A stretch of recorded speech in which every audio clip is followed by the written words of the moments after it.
Apa yang terjadi pada pesta Natal temanku, Maria, minggu lalu adalah sebuah contoh sempurna bahwa cara Nathan dan aku tidak sepaham terhadap apapun yang berhubungan dengan putra kami, Sam.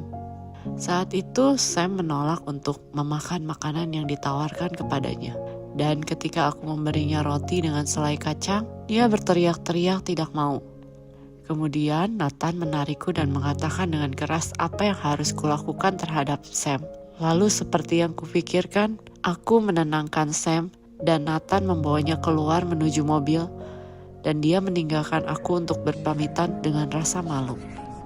Aku sangat malu untuk mendisiplinkan Sam di depan umum dan hal itu benar-benar membuatku gila. Apalagi saat teman-teman kami menyaksikan keributan kami. Aku adalah seorang anak sulung dari 3 bersaudara. Ayahku seorang pengacara, tetapi ibuku yang bekerja paruh waktu sebagai sekretaris merupakan bos di keluarga kami. Aku tahu mereka mencintai aku. Mereka selalu melayani hal-hal sederhana sekalipun untukku, sehingga aku berpikir bahwa aku tidak dapat melakukan apapun. Saudaraku sangat berprestasi di sekolah, sedangkan aku hanya mampu mendapatkan nilai rata-rata. Aku selalu mendengar ibuku berkata, "Sayang, ibu kira kamu belum bersungguh-sungguh." Masuk ke universitas adalah pengalaman pertamaku dalam membuat keputusan sendiri. Aku berhasil meraih gelar master di bidang psikologi dan sudah bekerja sebagai konselor selama beberapa tahun. Ketika akhirnya aku bertemu dengan Nathan. Dia mengingatkanku pada seluruh sisi baik ayahku. Dia sangat menyenangkan untuk diajak berbicara, setidaknya dalam 1 tahun pertama kami menikah. Tahun pertama itu sangat menarik. Kemudian ketika aku berusia 35 tahun, aku melahirkan Sam. Dan sejak aku meninggalkan rumah sakit bersalin saat itu, ketegangan di antara kami mulai memuncak. Kami sepakat agar aku berhenti bekerja dan aku menjalani peran sebagai ibu dengan penuh semangat. Hanya sedikit dari teman-temanku yang mempunyai anak. Nathan merasa tidak nyaman jika harus menyuapi, menidurkan, atau memandikan Sam, sehingga akulah yang melakukan segalanya. Ketika Sam masih kecil, aku merasa tidak tenang meninggalkan dia bersama orang lain, sehingga aku tidak mempunyai waktu untuk diriku sendiri atau sekedar makan siang bersama teman-temanku. Ketegangan di antara aku dan Nathan semakin meningkat ketika Sam mulai memasuki playgroup tahun lalu. Suatu hari, guru Sam mengatakan bahwa dia bertingkah di kelas. Dia kesulitan dalam mengikuti perintah, bahkan mendorong teman-temannya. Setiap kata yang keluar dari mulut Sam adalah tidak. Dia juga berlaku seperti jagoan dan melempar-lempar barang bila marah. Tapi Nathan terus menganggap bahwa Sam hanyalah seorang anak laki-laki, padahal dia sendiri juga tidak mampu menangani putra kami. Dan aku pun khawatir bahwa perilaku Sam merupakan tanda dari sesuatu yang serius. Aku bahkan tidak percaya bahwa aku dan Nathan yang biasanya sepakat dalam segala hal, kini bisa jadi sangat bertentangan.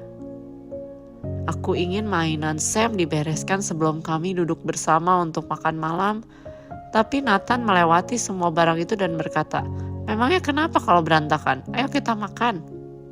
Aku membuat peraturan supaya kami hanya makan dan minum di ruang makan, tapi kemudian Nathan dan Sam berbaring di atas tempat tidur kami dan menonton TV sambil makan cemilan. Tapi Nathan bisa juga begitu keras terhadap Sam seperti menjauhkan TV selama 1 bulan saat Sam sedang libur. Jam kerja Nathan sangat sibuk, sungguh sangat tidak menguntungkan.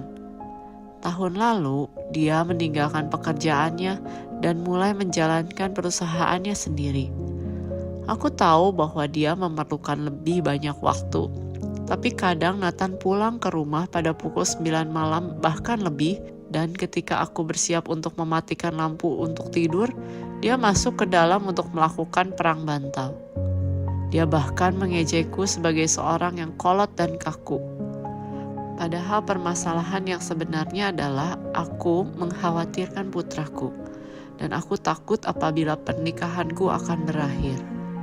Kebanyakan orang akan setuju bahwa Aku melakukan tindakan yang benar saat mengajak Sam pergi dari pesta tersebut, tetapi tidak dengan Monica. Menurutnya aku gagal dalam urusan mendidik anak. Aku tidak suka bertengkar dengan istriku di depan umum, tetapi dia yang memulai.